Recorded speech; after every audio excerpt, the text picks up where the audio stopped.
welcome back to ShemUniverse. So today, guys, we're going to discuss life path number 7 in Chaldean Numerology. So this life path is the most introverted and spiritual life path. This is a life path really about attaining wisdom and liberation from physical pleasure and physical needs, and it really is about getting to the heavenly realms. With the life path 7, it's represented in Pythagorean with Neptune. In the Chaldean, it's represented by Ketu. When I discussed the number 4, I discussed how the number 4 had to do with Rahu, the head of the snake, whereas Ketu is the tail of the snake, it's the bottom half. And this gives you the whole ideology of not really having an exact brain. These people, that number 7, can be kind of directionless in the sense of that they're lost in what they want to do, or they can just become lost of having no sense of self. These are some major obstacles they have to overcome. Whether you're looking at the number 7 from a Chaldean perspective or a Pythagorean perspective, it doesn't matter. Either one, they still look at the 7 in that sort of way where they have to sort of find themselves, they have to find their physical body because they're so in touch with their spiritual self that it's hard for them to actually live their day-to-day life in a more, I would say, normal way, the way in which like a 3 or a 6 would. So there's a few different compound numbers that do associate with the number 7 that I want to discuss today. The first one being the 16. It's considered a karmic penalty number. Just like in Pythagorean numerology, we looked at it as a number that is a karmic debt. With the 16 here, what it does is it gives you a karmic penalty. It makes you lose close relations with people. If you get achievements, you lose in a big way, but you might achieve a lot when you're young due to the 6 being there. And of course, the 1 with the 6, the Sun and Venus, make you very known for what you do. So the collapse from having such a high status is even worse. This is like in the tarot card readings, like a tower that's going to come toppling down. The reason for this is because you have to understand that with the 7, it's all about liberation from the ego, getting that spiritual attainment. So it's going to give you certain lessons in life depending on the compound number. With the 1 and the 6, it's about your ego, the 1 being the self, the 6 being materialism, then that equates to 7. So with that being said, these people usually lose a lot of status, lose a lot of people in close relation with them, especially when they get to like, I'd say like their late adulthood to middle age. Before that, they can have quite a good life where they feel like they're in their prime, they feel like they're in the zone, they feel like they're getting things quite naturally, they're able to manifest. But if they're not doing the proper things or they have any karmic debt to still clear, that's when the problems begin to arise.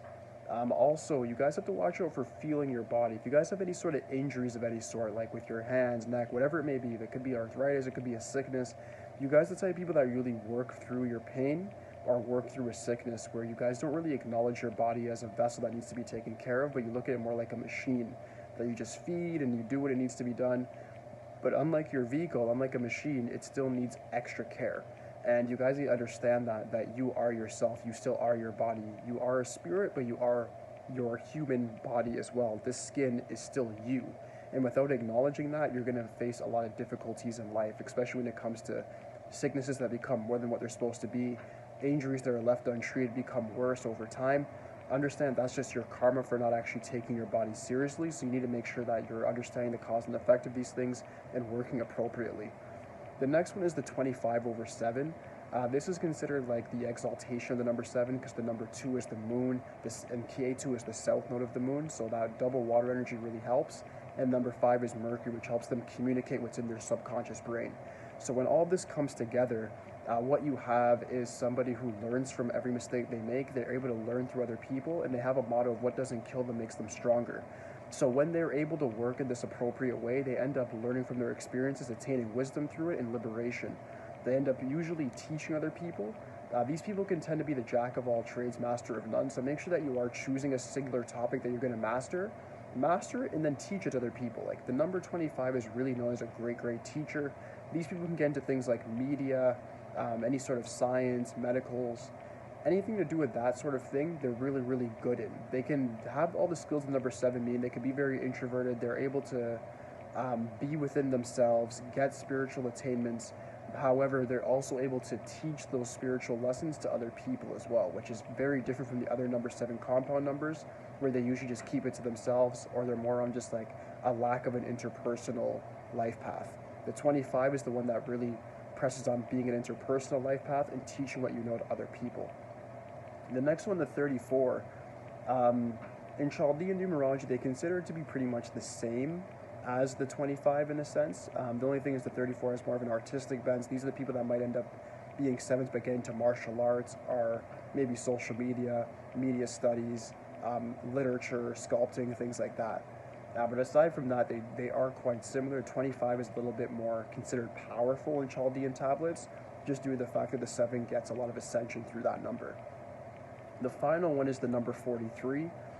The 43 is considered to be the main rebel. The reason the 7s get such a bad rap of being fighters and confrontational is because the 43 has Rahu there, which is the head of the snake. Then you get the 7, which is Ketu, so that's the full sort of demon snake put together, with the 3, which is all about communication, which is Jupiter expanding. So you have somebody that's going to have a very big ego because of 3 there, that's going to be able to communicate how they feel, but it might not be in the nicest way because what's in front of it is the number 4, which is Rahu, which is considered the black sheep. The 7 is already considered an introverted loner sort of Sigma personality.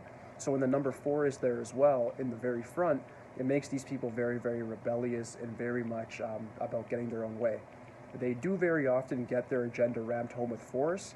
However, they make a lot of enemies along the way. So if this is your life path, understand that you do have a lot of spiritual power to get what you want in life, but make sure that you're doing it in the correct way so you don't face any karmic penalty in the future.